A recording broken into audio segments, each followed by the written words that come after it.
وعلیکم السلام ورحمۃ اللہ وبرکاتہ۔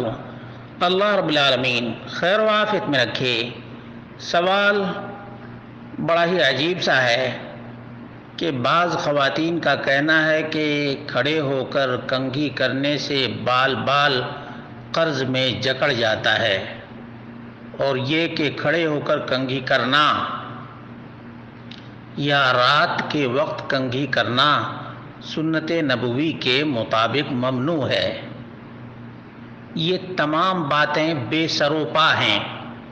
کھڑے ہو کر کنگھی کرنے سے بال قرض میں جکڑ جاتا ہے، یہ توہم اور سپر اسٹیشن کی بیماری ہے۔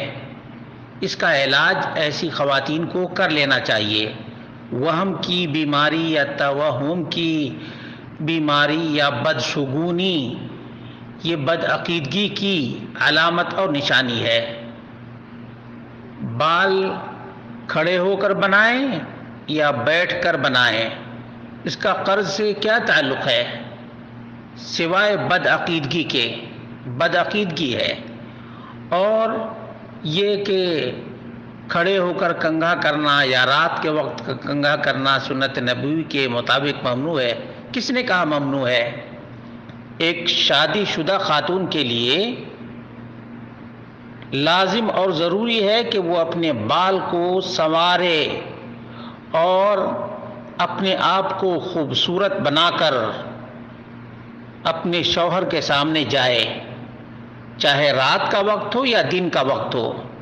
خواتین کے لیے ایسی کوئی پابندی شرعاً نہیں ہے، بلکہ اللہ کے رسول صلی اللہ علیہ وسلم کا فرمان ہے، عن ابی ہریرہ رضی اللہ عنہ ان النبی صلی اللہ علیہ وسلم قال من کان له شعر فلیکرمہ۔ جسے اللہ رب العالمین نے بال سے نوازا ہے اسے بال کا اکرام کرنا چاہیے۔ ابو داؤد 3632، شیخ ناصر الدین الالبانی نے صحیح قرار دیا ہے۔ محدثین فلیکرمہ کا معنی کرتے ہیں اے فلیزینہ ولینظفہ بالغسل والتدہین والترجیل ولا یترکہ متفرقا، کہ بال کو سنوارے، صاف کرے، دھوئے، تیل لگائے، کنگھی لگائے اور پراگندہ نہ چھوڑے۔ فإن النظافة وحسن المنظر محبوب، صفائی، نظافت اور بہترین منظر محبوب ہے، پسندیدہ ہے۔ حاشیہ عون المعبود، جلد نمبر 9 صفحہ نمبر 1183۔ اسی طرح سے جابر بن عبداللہ رضی اللہ عنہ سے مروی ہے، اتانا النبی صلی اللہ علیہ وسلم فرأى رجلا ثائر الراس فقال اما یجد هذا ما یسکن به شعره۔ نبی کریم صلی اللہ علیہ وسلم ہمارے پاس آئے، ایک آدمی کو دیکھا کہ اس کا بال پراگندہ ہے۔ آپ نے فرمایا کیا اس کے پاس ایسی چیز نہیں ہے کہ اپنے بال کو سکون دے سکے، درست کر سکے؟ مسند احمد 14321، ابو داؤد 3540، نسائی 5141، شیخ ناصر الدین الالبانی نے صحیح قرار دیا ہے۔ معلوم یہ ہوا کہ مرد کو جب پراگندہ بال رکھنا درست نہیں ہے تو شادی شدہ خاتون کے لیے کیسے ممکن ہے کہ پراگندہ بال رکھنے کی اجازت ہو؟